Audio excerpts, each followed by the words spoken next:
Welcome back to another episode of Politics Unfiltered. Before I begin the episode, I want to share something with you. Last week, I received an email from John, and I won't say John's last name, but and we've had some good correspondence back and forward over the last week or so. But I received an email from John in Amherst, Massachusetts. John, if you're listening, thanks for tuning in. In the email, John asked me, why was I so hard on the Republicans? Why can't I just give the Republicans an opportunity to show what they're able to do? And I responded to John. I said, John, I'm trying. To sum it up, I said, I'm trying. I'm really, really trying. But honestly, to John and to folks like John who wants to see more bipartisanship, who want to see us come together more, Republicans are making it very hard. I mean, even when I want to give them the benefit of the doubt, they're making it extremely hard. Like, these last couple of weeks in American politics have been intensely hard to give them the benefit of the doubt. And so in honor of John and all the folks like John, I have to do it, but because we need to continue to highlight the dangerous threat to this country, to the politics of this country, to the Constitution, to our democracy, this episode is not going to be a polite version of the show today. I'm not doing the both sides version of the podcast today. I'm not doing the whole hands, kumbaya, let's all gather around and pretend this is normal version of the show today. Because, folks, what we are living through right now in American politics is not normal. It's not just politics as usual. It's not just partisan. It's not just another election cycle. What we're watching right now is something much darker, much sinister.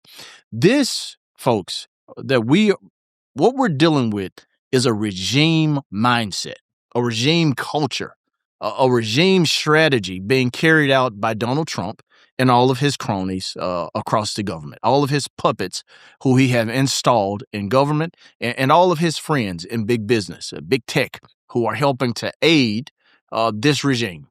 And let me be clear. I know some people get uncomfortable when you use that word or use words like regime or fascism. They say, come on, don't call it a regime. But let me ask you something. If a president repeatedly attacks the legitimacy of elections, if his allies use federal power to go digging through ballots, if government agents are killing people in the streets, if racist propaganda is being pushed from the highest office in the land, folks, if the country is being dragged into culture wars to distract from collapsing trust of the American people, what do you call it? A vibe? A misunderstanding? Oh, no. We're having a rough patch right now. Folks, this is none of that. What we're dealing with is a regime. And the scariest part is how many people are learning to live with it instead of dealing with it. How many people are struggling like this is just another season of one of Donald Trump's reality TV shows. Like this is American entertainment at its higher standard. Oh, it's just Donald Trump. That's what they like to say. It's just Trump. America, folks, is being run like a tabloid. 1991 tabloid. Show up at your local grocery and grab it off the shelf. And half of the folks in this country are acting like the Constitution is just a suggestion. Like somehow we woke up after the 2024 election and the constitutional became optional. So today, in this episode, we're going to talk about what's happening right now, not 10 years ago, not in the abstract, not in political theory, but what this president and his regime is doing right now in this country. And I'm going to tell you this. I'm going to tell you something up front so that you don't get in your feelings. This episode is not for the weak. This episode is not for the people who still think politics is a team sport. This episode is not for the folks who think the greatest threat to America is somebody using the wrong pronouns. It's just not. This isn't the episode for you. So MAGA, if you're out there and you're listening, Go ahead and put your red hat and your red earmuffs on, because your ears are probably going to be burning when I start this episode. This episode is for the people who can still recognize fascism, for the folks who can still recognize that we have a problem, for the people who can recognize and say that racism is a problem in this country. This episode is for the people that are not afraid to say that what we're experiencing right now is authoritarianism, wearing a red tie and holding a Bible upside down, making posts on Truth Social in the middle of the night. I'm Hendrell, and this is Politics Unfiltered.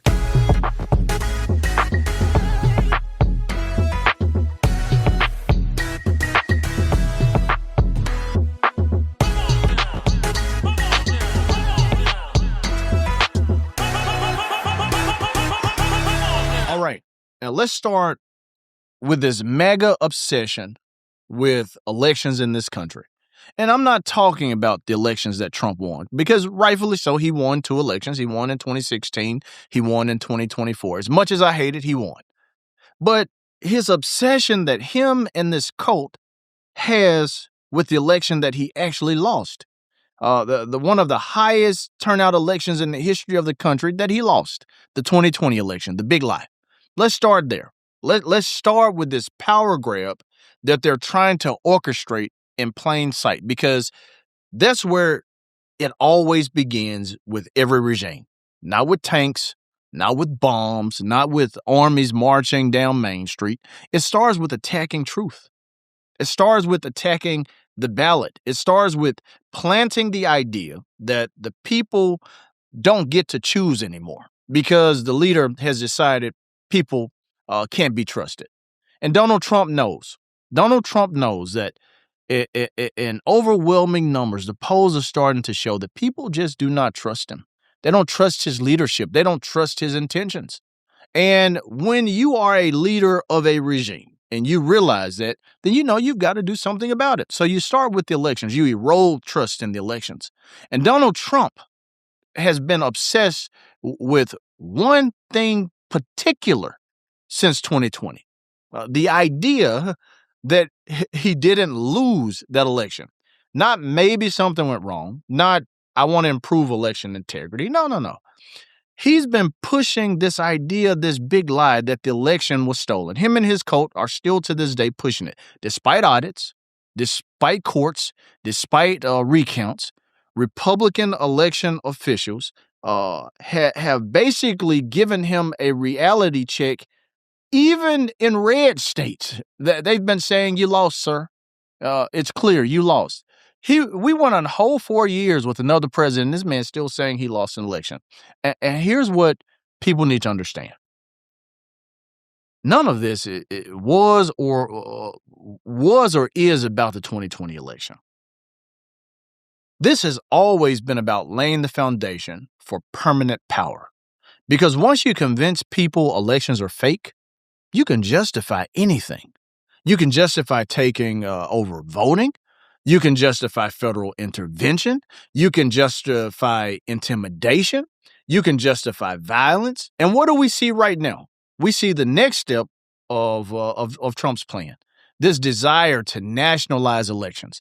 President Trump continues to openly talk about the federal government stepping in and essentially taking over election processes, saying states can't be trusted. I want you to think about this for a minute.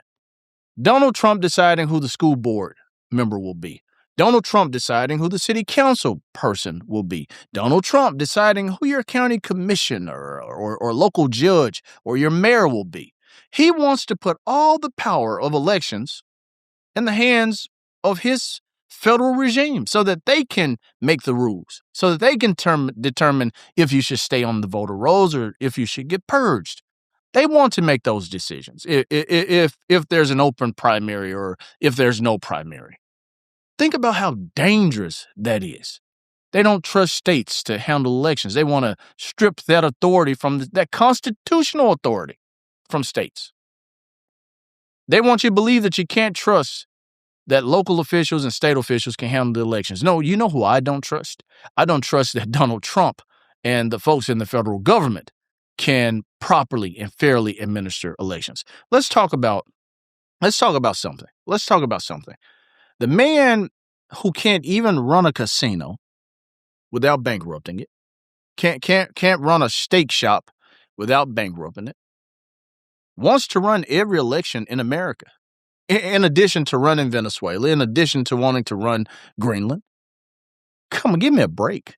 That's like asking a man who crashed his car drunk driving to become the head of the Department of Transportation. It just doesn't make sense.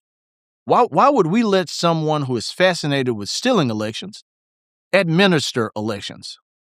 Doesn't make sense. But if you listen to this podcast, let me send you a clear reminder. This is what authoritarian movements do. This is what these regimes do. They don't want to win elections. They don't want to win them fairly. They want to control the mechanism of elections. And that brings us to Georgia.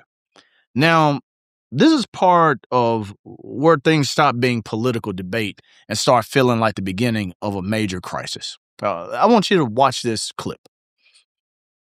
Because recently, the FBI seized they're not done with the 2020 thing, the big lie. The FBI seized the 2020 election ballots and records in Georgia.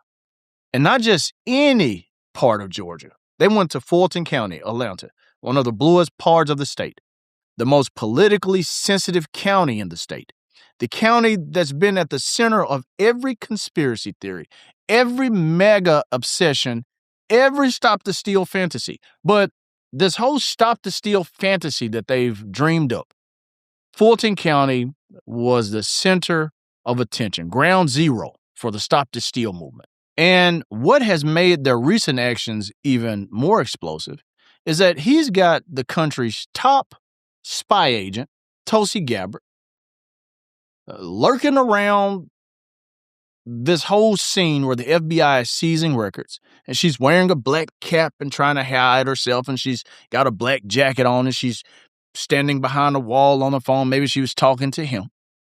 But let's pause. Let's pause right there. Tulsi Gabbard. If you don't know her, this is her. This is Tulsi Gabbard.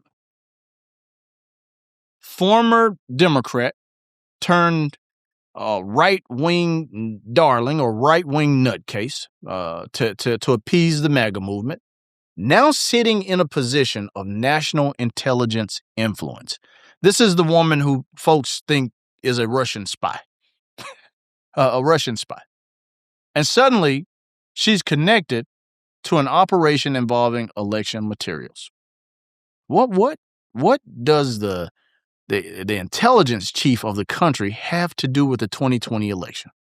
And you're telling me we're supposed to act like that's normal. What exactly is the director of national intelligence doing around the 2020 ballots from Fulton County? What foreign threat are these ballots posing? Are the ballots working for China? Did the Chinese ship them in?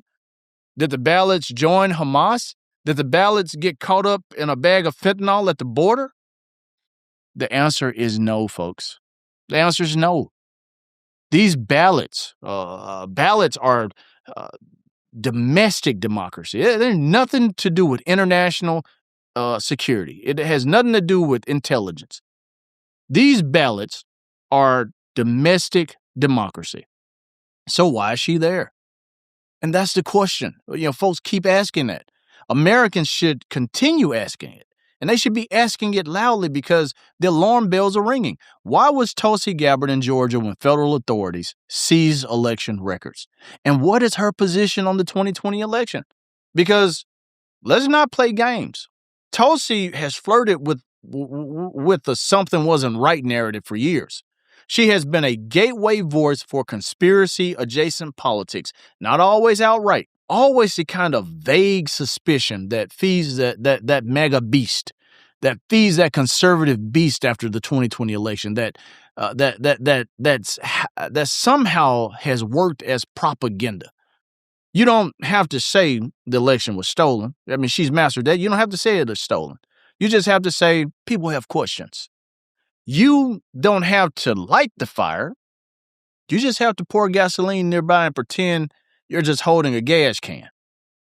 And what we are watching in the federal government right now being used to keep the 2020 election alive as a political weapon is Donald Trump and Tulsi Gabbard, two of them, the leader and a member of the regime, trying to embed this big lie, the big lie, in front of the American people. Because here's the truth. Trump cannot govern the present. He just can't. We see it every day. So he keeps resurrecting the past. And if he can convince enough people, enough folks in this country that the past was stolen, then he could easily justify stealing the future.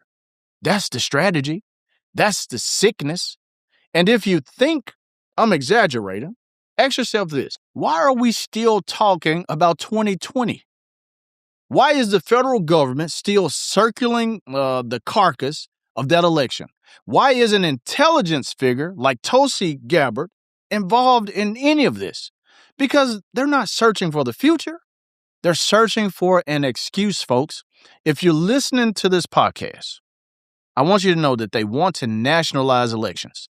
They're reaching for the authoritarian dream at any cost. So let's talk about this. Let's talk about why they want to nationalize elections, why they have this bold idea of nationalizing elections, because this is one of those things that should have triggered an emergency response across the political spectrum, from Democrats, from Republicans, from independents, from Green parties, from libertarians, anybody, everybody. Trump has openly floated the idea of essentially taking election control away from the states. Now, I want you to understand what that means. That means the president, the federal government, the executive branch would have a direct hand in election operations. And if you don't see why that's terrifying, let me make it plain. That's like letting the referee play quarterback. That's like letting the judge become the prosecutor. That's like letting the casino owner shuffle the deck and telling you, trust me, the cards are fair. That is anti-democratic by design. And in Trump's case, that's all right as long as Trump designs it. And what's wild is how casually it's being discussed. I mean, people are just like, oh, they just want to nationalize elections. That's just Trump being Trump. Folks, they're pitching authoritarianism like it's a new streaming subscription. Like, hey, America, you tired of elections? Well, guess what? We're upgrading you to Federal Election Prime or Federal Election Pro. And the reason, the very reason they can pitch it that way is because people have been trained to fear the election system. Oh, I don't vote, your vote don't count. Folks out here saying that, don't vote, your vote don't count. It doesn't matter, the election was stolen. The lie has been repeated so many times that it's become a belief system. And that's unfortunate in this country because our democracy depends on you believing in the election process, in the voting process, in the power that you have as citizens of this country. And once that belief becomes identity, the belief that everything's stolen, that your vote don't count, once that becomes an identity, your facts don't matter. They can tell you anything. And that's where we are right now. Now, let's move to something heavier, something that should shake every conscience in this country. Let's talk about these folks.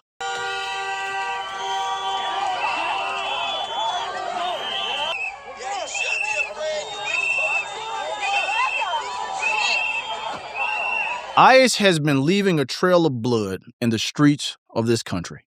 The deaths of Americans at the hands of ICE operations are becoming a more frequent thing. They've been normalized. And I want to say something clearly. Let me be clear. If you listen to this podcast, I want to be crystal clear. This is not a debate about whether immigration enforcement should exist, because we know it should. This is a debate about how far a government can go before it becomes violent toward its own people. And we're seeing it play out right now. Because over the last few months, we've seen the news headlines. We've seen the names. We've seen these folks become symbols of something much darker than just enforcing immigration in this country. Not because the media wanted it. They didn't want this story. Not because activists manufactured it, but because people are dying. Human beings, American citizens, are dying. And the government's response has been cold. Let's talk about these folks. Just some of them. So some of the most notable ones. So let's start with Renee Good. I mean, we saw what happened with Renee Good. We saw when Renee Good was killed in Minneapolis during an ICE operation. Shot, dead, gone. And what's the story? Reports indicate she encountered ICE agents and was shot after a confrontation. I saw the video. You saw the video. Didn't look like a big confrontation to me. Looked like an unjustified killing by an ICE agent on an American citizen. And the community reaction in Minneapolis was immediate. Anger, outrage, grief, and then boom, you have an uprising. You have folks who are saying, hell no, we're not just going to stand by and let this happen in our community. And I applaud them for that. Because whether she was a target or not, whether she was involved or not, the reality is this. ICE has become a force that operates, they put these masks on, and they operate like they're above the public, like they're above the law, like it's above accountability. Look at this Alex Pretty situation, the overkill on Alex Pretty, also killed in Minneapolis. Another death connected to federal immigration enforcement, another excuse to harm an American citizen, another family destroyed, another community forced to mourn while being told to wait for the investigation. Americans are sick and tired of hearing these liars in the federal government talk about wait for an investigation when they know that they're stonewalling the investigations, when they know that they won't hand pertinent evidence over to the state to prosecute these folks. Wait for the investigation. You know, that's become the code word for shut up until the headlines go away. Shut up until we can send Tom Holman in here and start getting ICE agents out of Minnesota. Shut up and just let us do what we want to do. That's what that wait for the investigation means. And then there's a story that a whole lot of folks hadn't talked about. This story about Keith Porter Jr. Keith Porter Jr. was killed in Los Angeles by an off-duty ICE agent. They're not in the mix of an operation, not protesting or standing up against ICE. And the story around his death is, yes, it's disputed. Yes, it's been contested. Yes, it's been controversial. But here's what's not disputed. An American citizen is dead. And when you have multiple deaths connected to ICE agents across multiple cities in a short span of time, that stops being isolated incidents. That's not isolated anymore. That becomes a pattern. And patterns, if left unchecked, becomes a policy.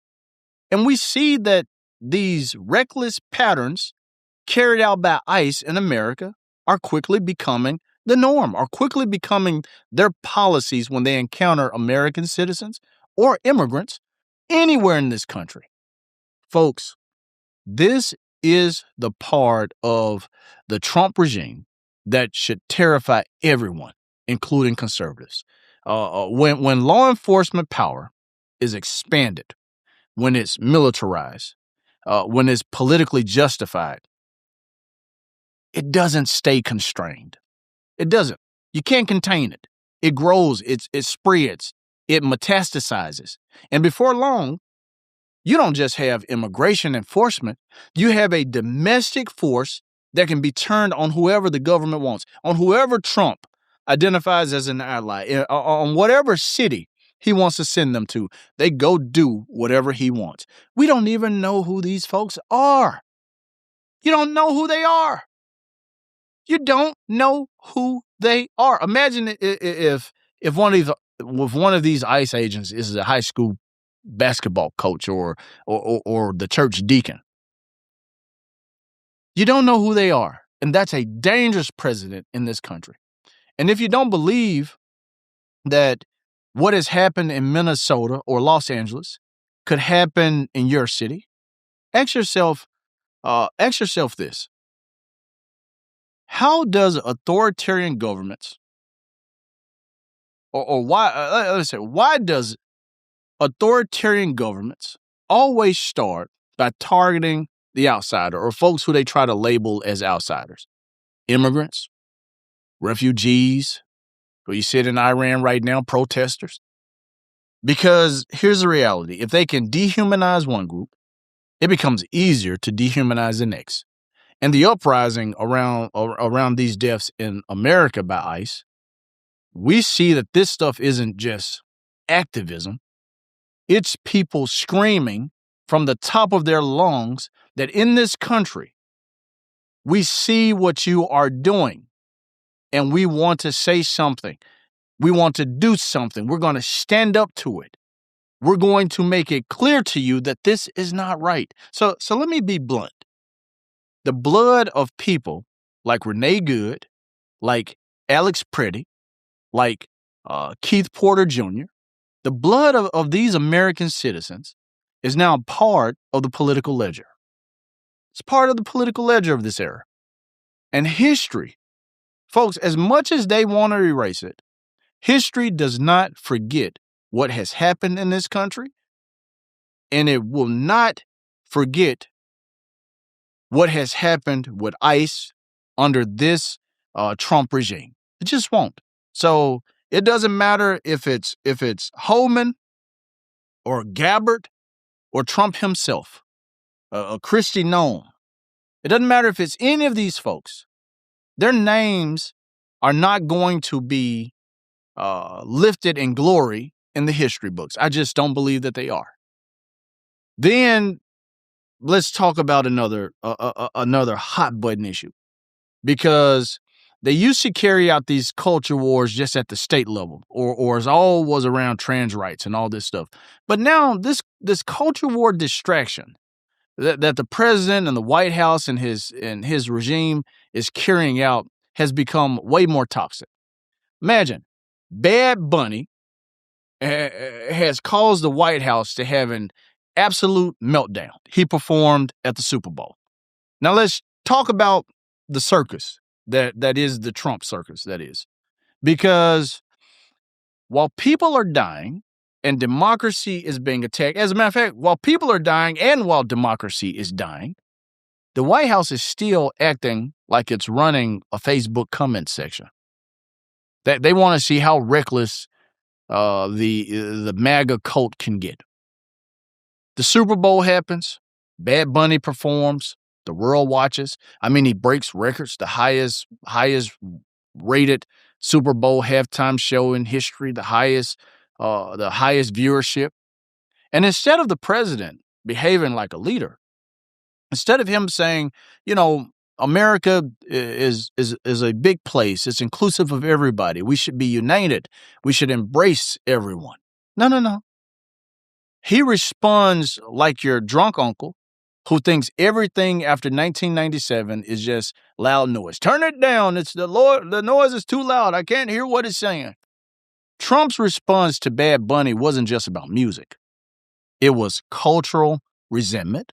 It was political signaling. It was the same old playbook, same old racist-ass playbook. If something is popular and it represents diversity, global culture, or younger America, Trump's world just can't critique it. They have to mock it. They have to demean it. They have to tear it down. They have to frame it as a threat. You can't make America great again if there's diversity. They have to frame it as a threat. They have to turn it into a grievance to fire their base up, because grievance is the fuel that MAGA continues to use.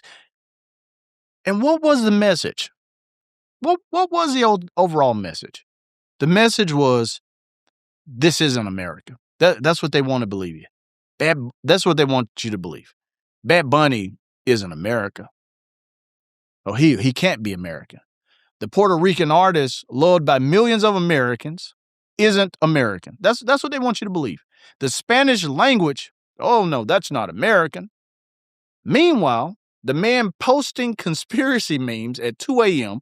is somehow the guardian of the national tradition in this country? Like Trump is Mr. America? That's what you want me to believe? Folks, if you're listening to this podcast, I want to say this. If Donald John Trump is the standard of American culture, then America is in a rehab. We're in a bad place. If Mr. Orange is the standard of American culture, then we're in a bad place. And let me say something. Because it's not an accident that these culture wars happen when the administration is under pressure. The world is falling apart. From Iran, from the dollar, from the crypto market, the world is falling apart. Trump can't get a good win. When the administration is under pressure, folks like Bad Bunny becomes a distraction.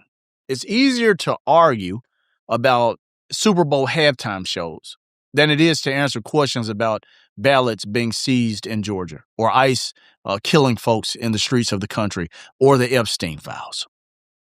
Culture war. Republicans have mastered this culture war thing and using it as political smoke. And if you believe that, then that would make the leader of the regime, Donald Trump, that would make him a professional arsonist because he does not mind using culture wars to set the country on fire. Let's talk about his despicable racist posting or reposting on his Truth Social this despicable image of the Obamas. Let's talk about one of the most disgusting and revealing moments of this era. Donald Trump, who people like to say, oh, he's not racist. Donald Trump's not racist. There's not a racist bone in his body. I am, by the way, the least racist president you've had in a long time, as far as I'm concerned.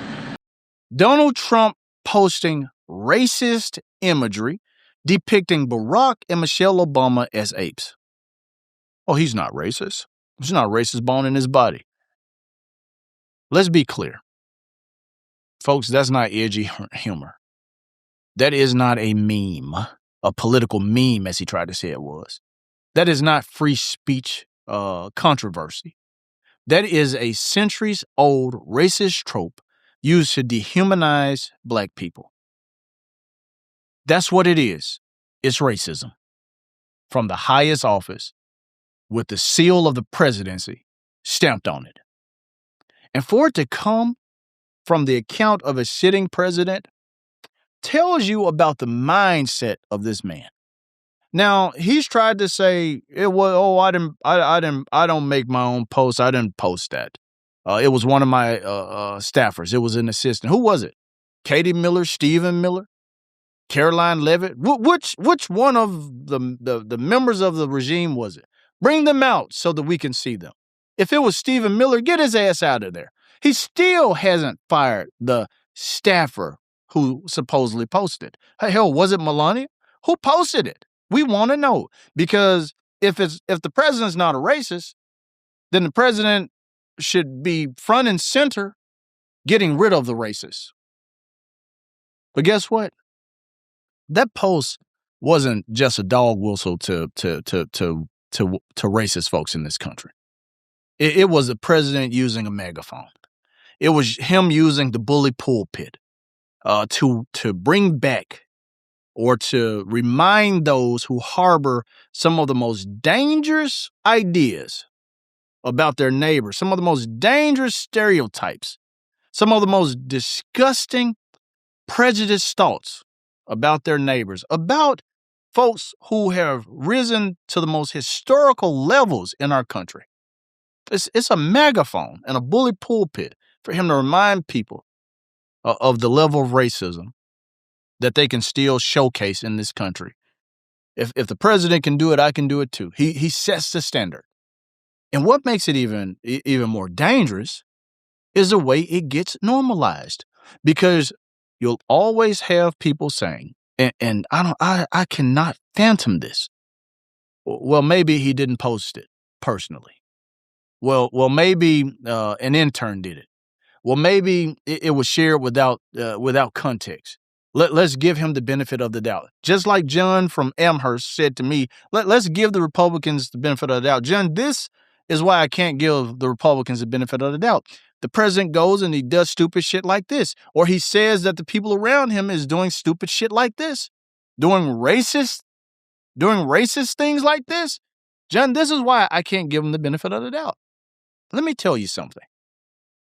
If your political movement keeps accidentally posting racist content, if your platform keeps accidentally attracting white nationalists, white supremacist energy, if your supporters keep accidentally cheering it on every time it happens, folks, that's not an accident.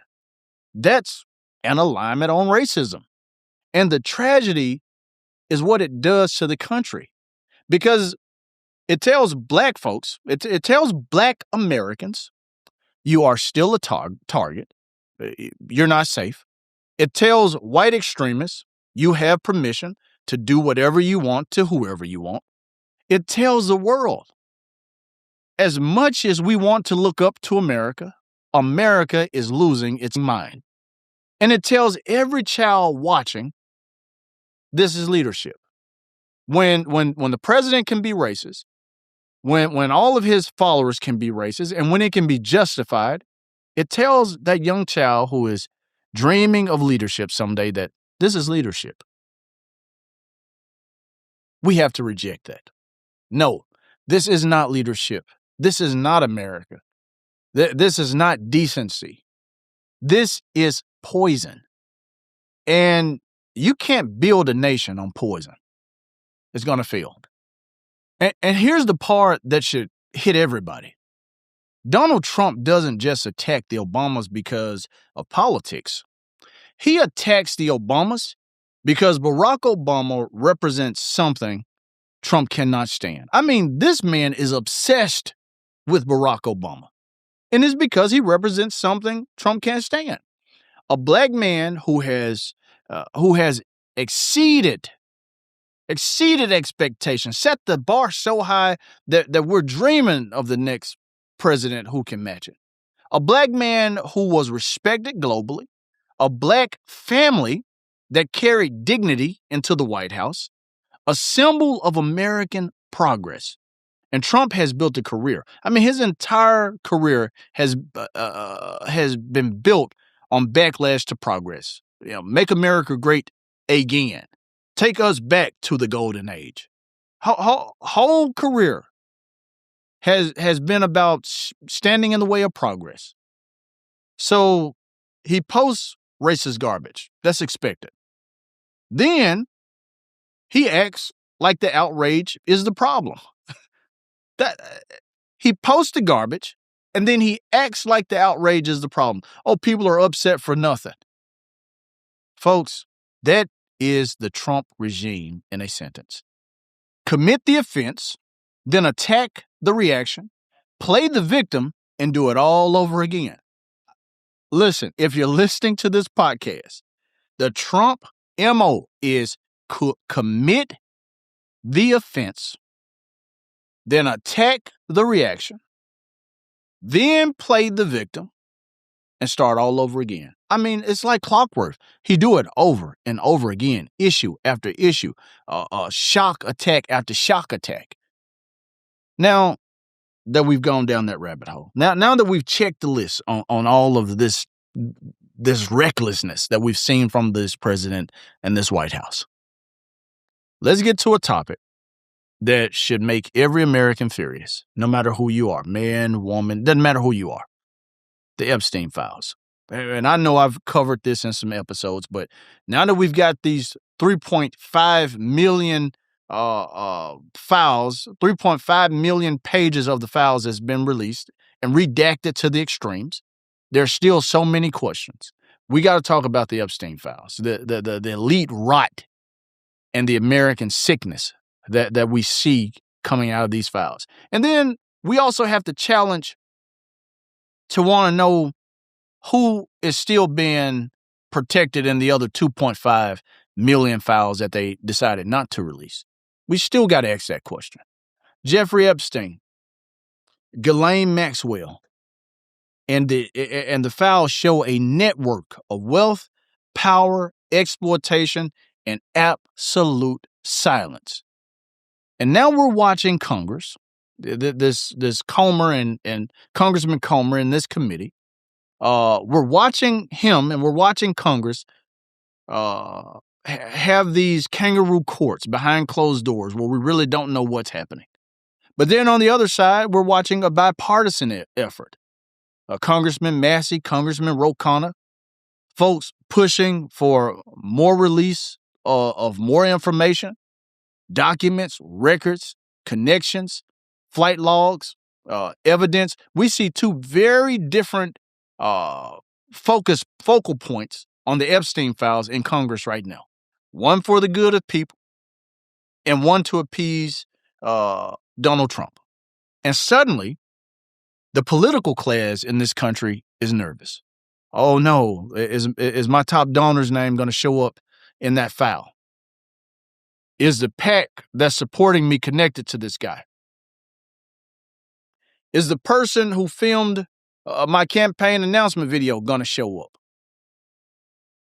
The political class in this country is nervous because Epstein is the one story that proves what millions of Americans have believed for years, that there is a protected elite class in this country and that they are protected by folks in the government, by folks in politics, a class that plays by different rules, a class that doesn't go to jail like normal people, a class that can traffic, abuse, and destroy lives while the system looks the other way. And the reason that Epstein's story never dies is because it exposes a truth Americans can feel in their bones. There is a rot in the upper levels of power, a rot in the upper levels of government, a rot in the upper levels of corporate greed. And what makes the moment even more explosive, you have this co-conspirator, a woman who helped to orchestrate this whole thing, Ghislaine Maxwell, refusing to testify, taking the fifth. I mean, that's her constitutional right, but refusing to testify, adding more mystique to all of this. Who is she protecting? Is it Trump? Not herself. She's in prison. Is she protecting Trump? Is she protecting Elon Musk? Who is she protecting? She's avoiding accountability. We know that. And then the political spectacle that's been carried out by that side of Congress that's trying to appease Trump in all of this, it gets even bigger. You know, they want Bill and Hillary Clinton to testify before Congress. And let me say this, because I said spectacle, but let me say this carefully, because I know MAGA likes to believe that we're just one-sided on the Epstein files. Maybe some people are. John in Amherst, Massachusetts, if you're listening, I'm not one-sided on this Epstein situation. This is not a defense of the Clintons. This is not an attack on the Clintons. This is about accountability. Let me be crystal clear. If you're listening to this podcast, if Bill Clinton was around Epstein, the American people deserve to know what he knew and when he knew it. And if he did something, we deserve to know what he did and when he did it. If Hillary Clinton knew anything, the American people deserve to know. Let them testify in public. They're begging to testify in public. Let them testify in public. But then the same coin has got to be applied to Donald Trump. If Donald Trump knew anything, if Donald Trump did anything, the American people deserve to know. If he's clean, then let him clear himself. Let him testify before Congress. And that's the problem. That's the problem. Epstein is the one scandal that hits everybody It's bipartisan filth. I mean, at the highest level, it's filthy on both sides. It's a mirror held up to the American ruling class, to the overlords. And here's the part that makes me sick. This is the same government that will throw a teenager in prison for weed, but spend decades protecting predators with private jets and private islands. That will spend decades, years concealing and hiding files that doesn't vindicate, but cause the American people to have a ton of questions about their rich elite friends, folks who are building rockets and pushing software onto the American people, folks at nonprofits and at movie studios, folks who own sports teams and who grace television screens. That's America's moral bankruptcy right there. That's America's moral bankruptcy. And the Trump regime, this regime, led by Donald Trump and all these folks, many of them who had Epstein connections, is trying to weaponize Epstein like a political grenade. But not to vindicate and clear the names of folks.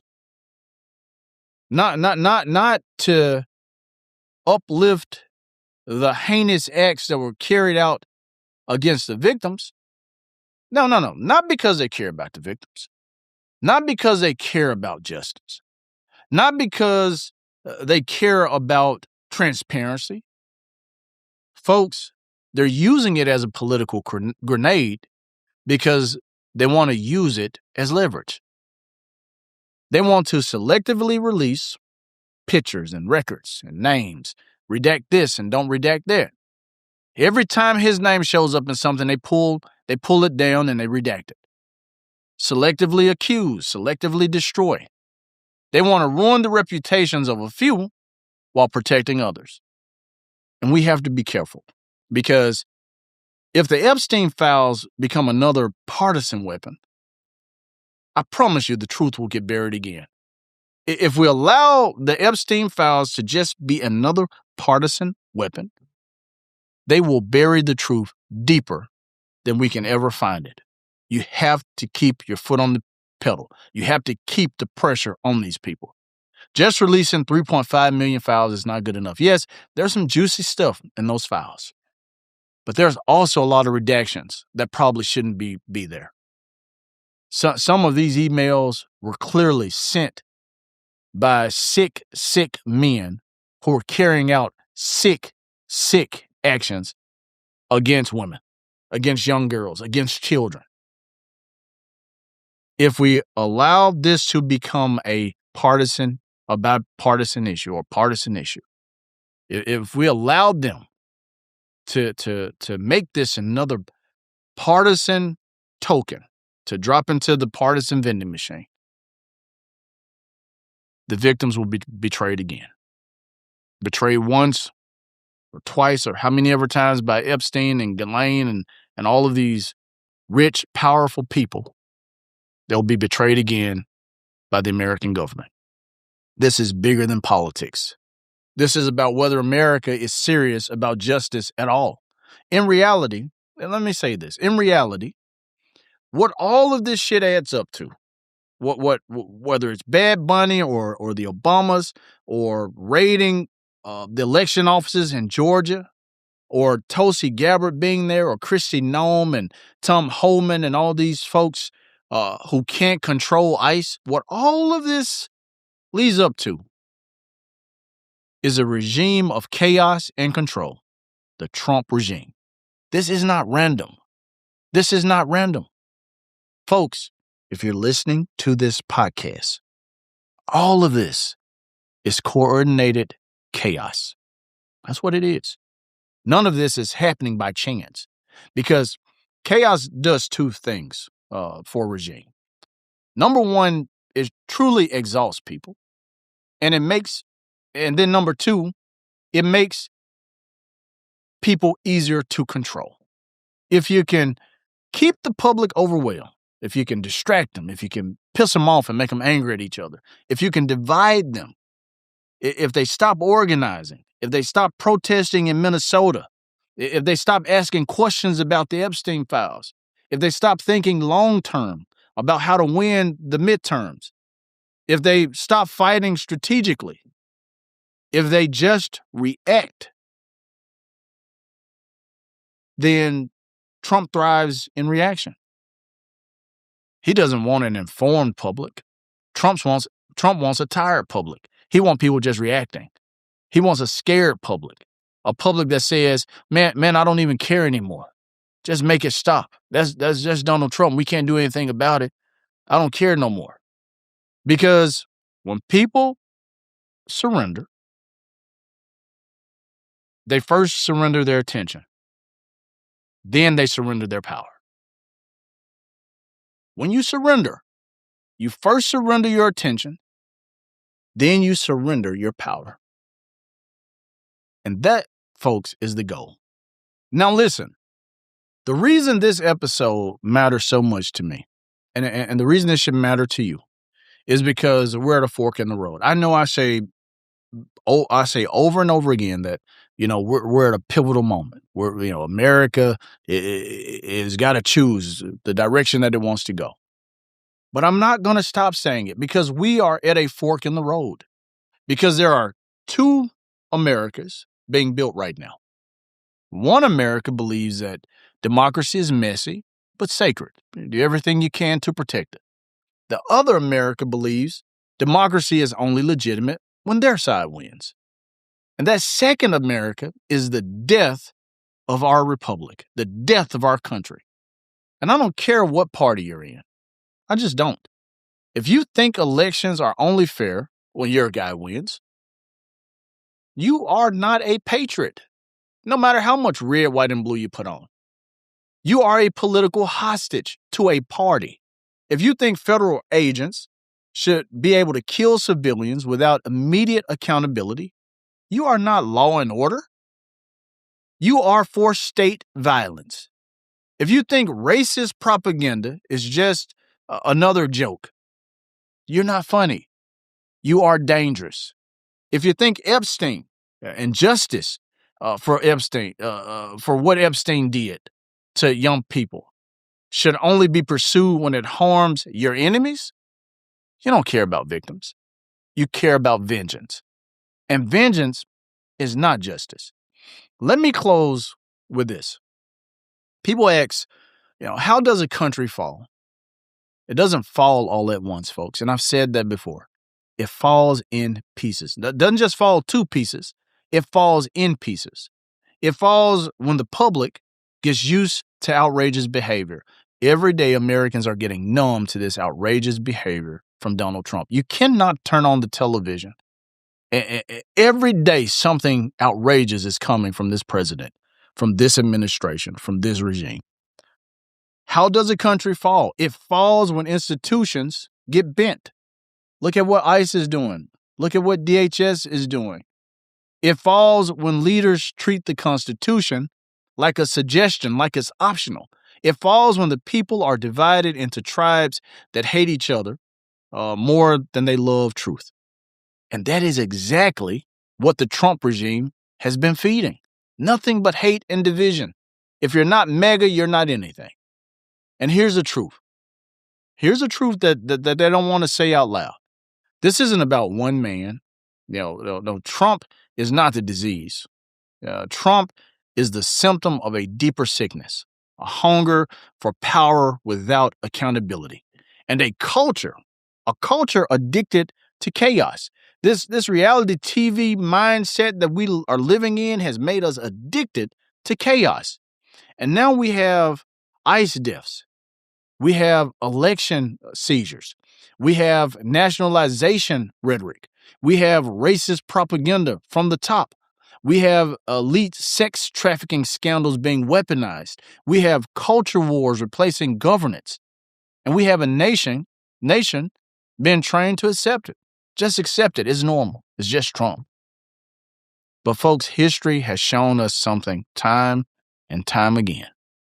There comes a point when the people either draw a line or they become subjects. And I'm telling you right now, America is approaching that line. So whether you're a Democrat, Republican, independent, religious, atheist, black, white, immigrant, native-born, foreign-born, this is bigger than your party. This is about whether your children will inherit a democracy, a country where elections are theater, justice is selective, and the government's power is feared instead of respected. And the reason they want you exhausted is because exhausted people don't resist. But I know something that they don't. I know something that they don't want to believe. I know that you are not powerless. You can speak, you can organize, you can vote, you can pressure. Hell, you can even be the voice to help expose. You can refuse to normalize madness. You can refuse to just go along to get along, because silence is the oxygen of authoritarianism. So you have to be willing to be a voice, to be a vessel for protecting this nation, for protecting your community, for standing up against this sort of outrageous behavior that we're seeing from this president and his regime. And if you don't believe me, just look at the pattern. When people stop speaking, the regime stops hiding. They're out in broad daylight. And we're watching that right now. So let this be your warning sign as we move into the future, as we move towards this 2026 midterm election. Let this be your wake-up call, because if we can't even agree that democracy is real, if we can't even agree that racism is unacceptable, if we can't even agree that federal power shouldn't be used as a political weapon, then we're not arguing politics anymore, folks. We're arguing whether America survives as a country, or if it fails to a one-man regime. And that's the real fight. That's the fight of our lifetime right now. And if you're listening to this podcast, if you're tuned in, you already know the truth. You know the truth. This is not normal. I say it every episode. This is not acceptable. And this is not sustainable. This is what it looks like when a regime is testing just how far it can go. And the only question left is, are the people going to stop it? Or are we going to just stand by and watch it happen like it's just another episode of one of Donald Trump's reality shows? Because I promise you one thing.